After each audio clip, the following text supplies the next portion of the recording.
जय शिवराय. आपल्या सर्वांना माहिती आहे की पॉलिटी म्हटलं की आर्टिकल आलेच. पण आपल्याला हे माहिती आहे का की आपल्या संविधानामध्ये जवळपास 448 ते 470 आर्टिकल आहेत. तर मुख्य मुद्दा असा आहे की परीक्षेच्या दृष्टीने सर्व आर्टिकल महत्त्वाचे असतात का? तर याचं उत्तर आहे नाही. मग नंतर प्रश्न येतो की जर उत्तर नाही आहे तर आर्टिकल पाठ करायचे कोणते? चला तर मग MPSC प्रोफेसरच्या आजच्या या क्लासरूममध्ये या प्रश्नाचं उत्तर शोधूया.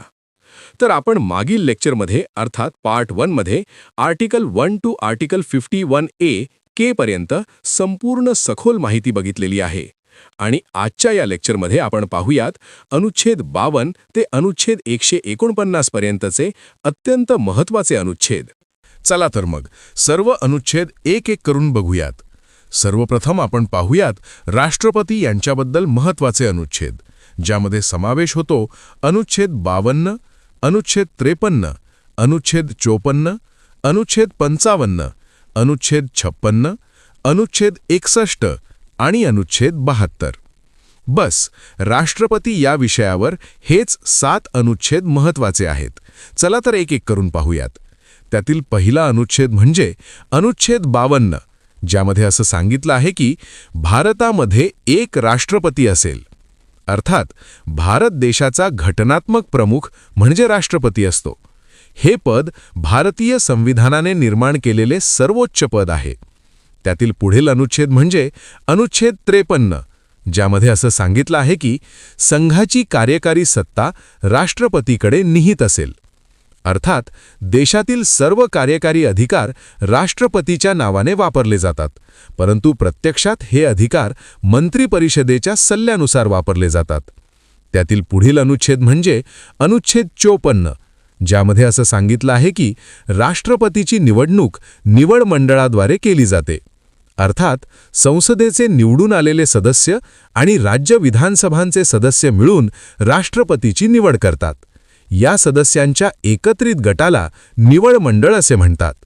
त्यातील पुढील अनुच्छेद म्हणजे अनुच्छेद 55, ज्यामध्ये असं सांगितलं आहे की राष्ट्रपती निवडणुकीची पद्धत प्रमाणानुसार प्रतिनिधित्व आणि एकल हस्तांतरणीय मतपद्धतीने असेल.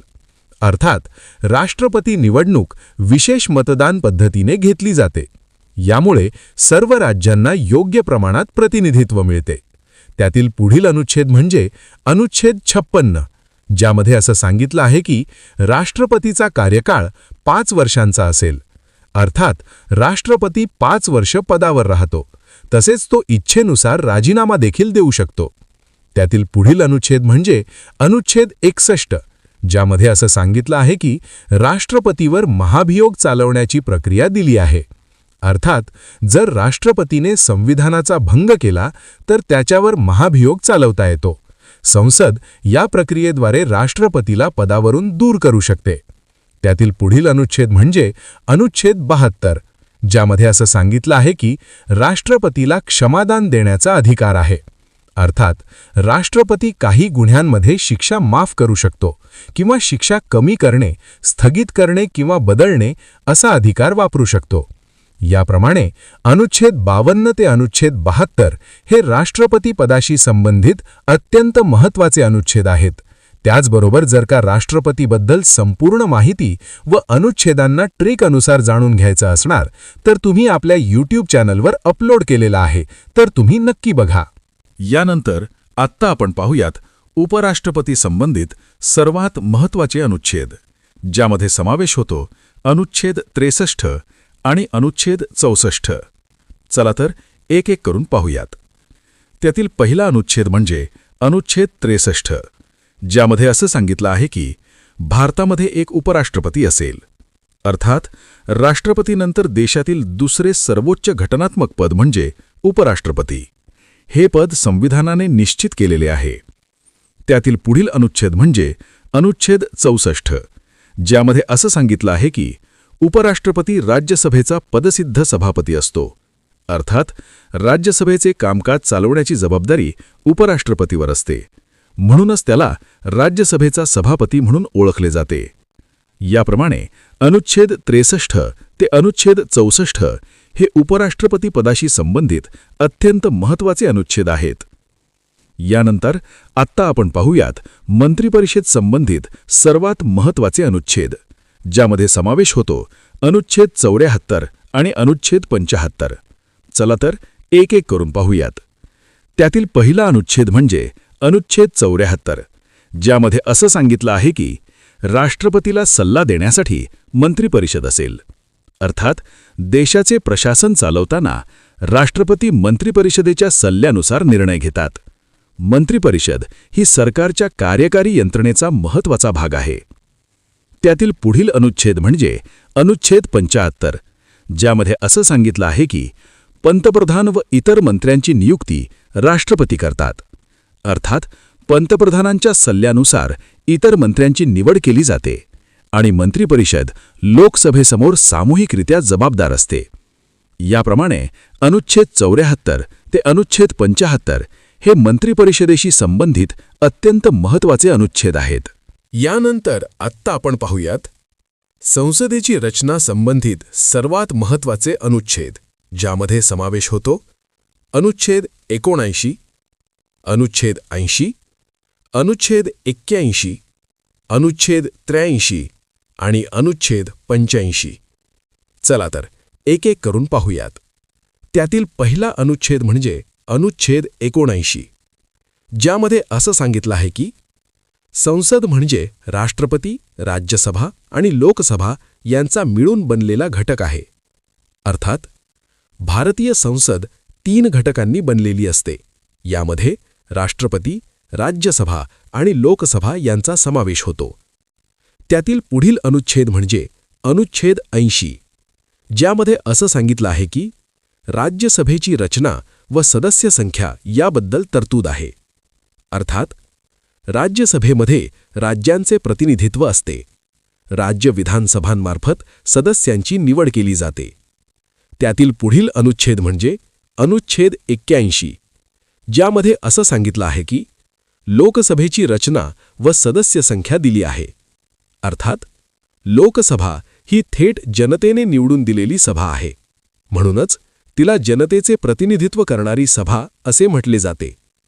त्यातील पुढील अनुच्छेद म्हणजे अनुच्छेद 83, ज्यामध्ये असं सांगितलं आहे की लोकसभा व राज्यसभेच्या कार्यकाळाबद्दल माहिती दिली आहे. अर्थात लोकसभेचा कार्यकाळ 5 वर्षांचा असतो, तर राज्यसभा कायमस्वरूपी सभा असून तिचे सदस्य टप्प्याटप्प्याने बदलतात.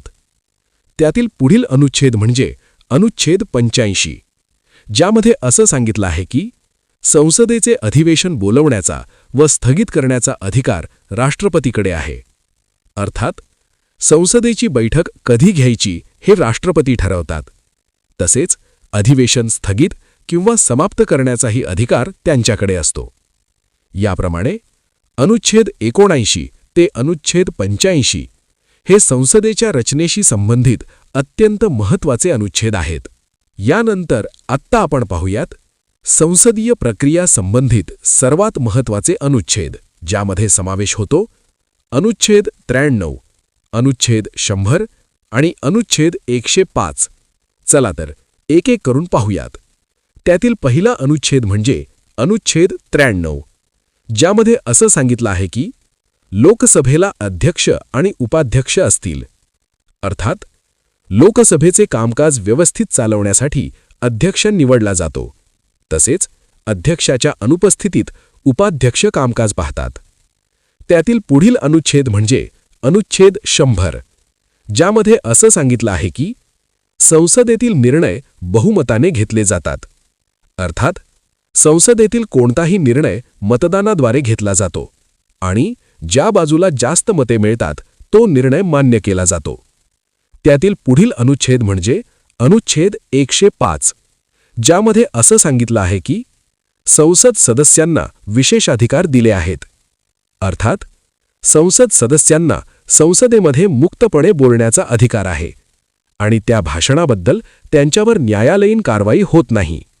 याप्रमाणे अनुच्छेद 93 ते अनुच्छेद 105 हे संसदीय प्रक्रियेशी संबंधित अत्यंत महत्त्वाचे अनुच्छेद आहेत. यानंतर आत्ता आपण पाहूयात आर्थिक संबंधित सर्वात महत्त्वाचे अनुच्छेद, ज्यामध्ये समावेश होतो अनुच्छेद 110 आणि अनुच्छेद 112. चला तर एक एक करून पाहूयात. त्यातील पहिला अनुच्छेद म्हणजे अनुच्छेद 110, ज्यामध्ये असं सांगितलं आहे की धनविधेयकाची व्याख्या दिली आहे. अर्थात कर, कर्ज किंवा सरकारी निधीशी संबंधित विधेयकाला धनविधेयक म्हणतात. असे विधेयक केवळ लोकसभेमध्येच सादर केले जाऊ शकते. त्यातील पुढील अनुच्छेद म्हणजे अनुच्छेद 112, ज्यामध्ये असं सांगितलं आहे की वार्षिक आर्थिक विवरणपत्र म्हणजेच अर्थसंकल्प. अर्थात दरवर्षी सरकार देशाचा अर्थसंकल्प संसदेत सादर करते. यामध्ये सरकारचे उत्पन्न आणि खर्च यांचा संपूर्ण तपशील दिलेला असतो. याप्रमाणे अनुच्छेद 110 ते अनुच्छेद 112 हे आर्थिक विषयांशी संबंधित अत्यंत महत्त्वाचे अनुच्छेद आहेत. यानंतर आता आपण पाहूयात विशेषाधिकार संबंधित सर्वात महत्त्वाचे अनुच्छेद, ज्यामध्ये समावेश होतो अनुच्छेद 123चा. त्यातील अनुच्छेद म्हणजे अनुच्छेद 123, ज्यामध्ये असं सांगितलं आहे की राष्ट्रपती अध्यादेश काढू शकतात. अर्थात संसदेचे अधिवेशन चालू नसताना तातडीच्या परिस्थितीत राष्ट्रपती अध्यादेश जारी करू शकतात. हा अध्यादेश तात्पुरत्या कायद्याप्रमाणेच प्रभावी असतो. याप्रमाणे अनुच्छेद 123 हा अध्यादेशाशी संबंधित अत्यंत महत्त्वाचा अनुच्छेद आहे. यानंतर आत्ता आपण पाहूयात घटनात्मक प्राधिकरण संबंधित सर्वात महत्त्वाचे अनुच्छेद, ज्यामध्ये समावेश होतो अनुच्छेद 148 आणि अनुच्छेद 149. चला तर एक एक करून पाहूयात. त्यातील पहिला अनुच्छेद म्हणजे अनुच्छेद 148, ज्यामध्ये असं सांगितलं आहे की भारतामध्ये नियंत्रक आणि महालेखा परीक्षक अर्थात CAG असेल. अर्थात CAG हे देशाचे सर्वोच्च लेखापरीक्षण प्राधिकरण आहे. सरकारच्या आर्थिक व्यवहारांची तपासणी करण्याची जबाबदारी त्याच्याकडे असते. त्यातील पुढील अनुच्छेद म्हणजे अनुच्छेद 149, ज्यामध्ये असं सांगितलं आहे की CAGचे कार्य व अधिकार दिले आहेत. अर्थात सरकारी निधीचा योग्य वापर झाला आहे की नाही हे तपासण्याचे काम CAG करतो आणि त्याबाबतचा अहवाल संसदेसमोर सादर करतो. याप्रमाणे अनुच्छेद 148 ते अनुच्छेद 149 हे CAGशी संबंधित अत्यंत महत्त्वाचे अनुच्छेद आहेत. आता एक महत्त्वाची माहिती. या MPSC प्रोफेसरच्या क्लासरूममधील सर्व नोट्स आणि PDFs तुम्हाला टेलिग्राम चॅनलवर मिळणार आहेत. म्हणून अजून जॉईन नसेल केलं तर आत्ताच जॉईन करा. लिंक डिस्क्रिप्शन बॉक्समध्ये दिलेली आहे. अशाच दर्जेदार आणि एक्झाम ओरिएंटेड लेक्चरसाठी MPSC प्रोफेसरला नक्की सबस्क्राईब करा आणि बेल आयकॉन दाबायला विसरू नका. अभ्यास करत रहा, यश नक्की मिळेल. जय शिवराय.